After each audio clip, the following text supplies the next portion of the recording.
Noise complaints are one of the most common problems faced by licensed premises. But many operators make the mistake of thinking noise only means music being too loud. In reality, noise can come from many different areas of the business, and if it is not managed properly, it can put your premises license at serious risk. Under the Licensing Act 2003, licensed premises must promote the prevention of public nuisance. That means operators need to take reasonable steps to prevent disturbance to residents, neighboring businesses and the wider local area. Noise matters because it can quickly bring a premises to the attention of environmental health, licensing officers, residents and local councillors.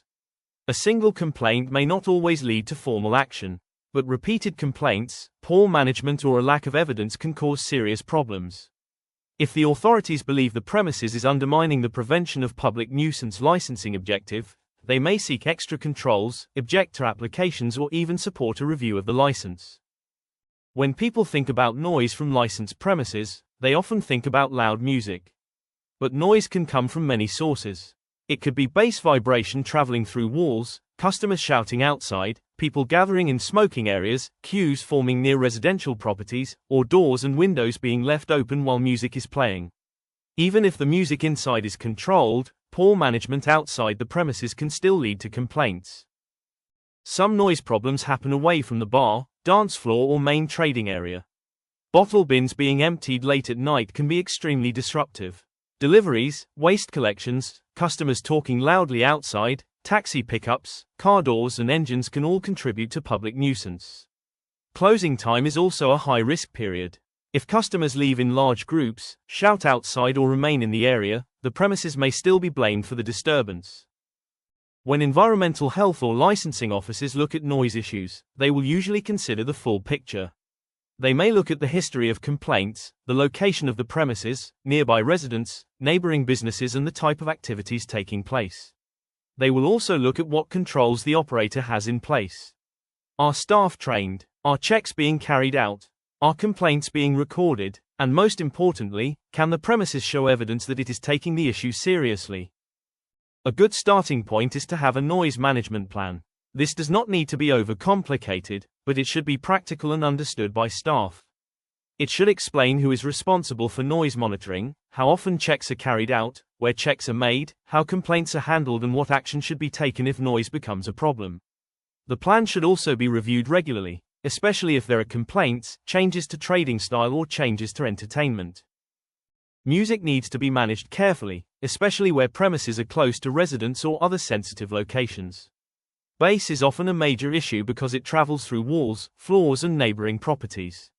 Operators should consider where speakers are placed, how bass levels are controlled and whether doors and windows are kept closed during regulated entertainment. In some cases, a noise-limiting device may be required or recommended.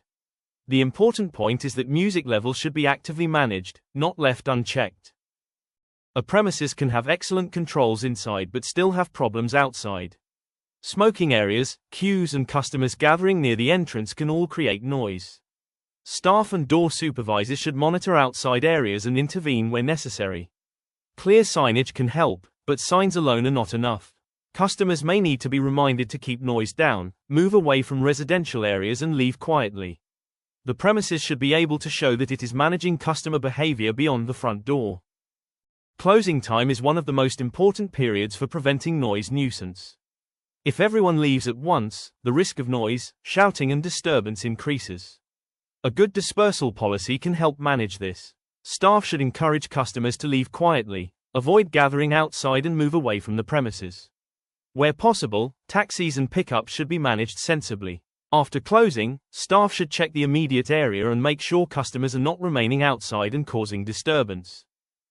Record keeping is extremely important. If staff carry out a noise check, record it. If a resident complains, record it. If the manager turns the music down, closes a door, speaks to customers or changes a procedure, record it. These records can be very useful if the premises is later challenged. Without records, it may be difficult to prove what steps were taken. Good records show that the premises is being managed responsibly. Noise complaints should never be ignored. If problems continue, the premises may face objections to future license applications or variations. Additional conditions may be placed on the license. Trading hours may be challenged. In more serious cases, the premises could face a license review. A review can lead to reduced hours, removal of licensable activities, suspension of the license, or even revocation. That is why early action is so important. The key message is simple. Do not wait until noise complaints become a major problem. Have a noise management plan. Train your staff. Carry out regular checks. Manage customers outside the premises. Keep proper records. And take complaints seriously. At Licensing Professionals, our mission is to make licensing and compliance simple, practical, and easy to understand. Because good compliance is not just about ticking boxes. It is about protecting your license, your business, and your reputation. If you operate a licensed premises and you are concerned about noise complaints, license conditions, environmental health involvement, or the risk of a license review, Licensing Professionals can help. We work with licensed premises to make compliance simple, practical, and easier to manage. Whether you need support with a premises license application, variation, license conditions, a noise management plan, staff training, or general compliance advice, we can help you understand what needs to be done and how to evidence it properly. Do not wait until a complaint becomes a formal problem. Protect your license, protect your business, and protect your reputation. Contact Licensing Professionals today for practical licensing and compliance support.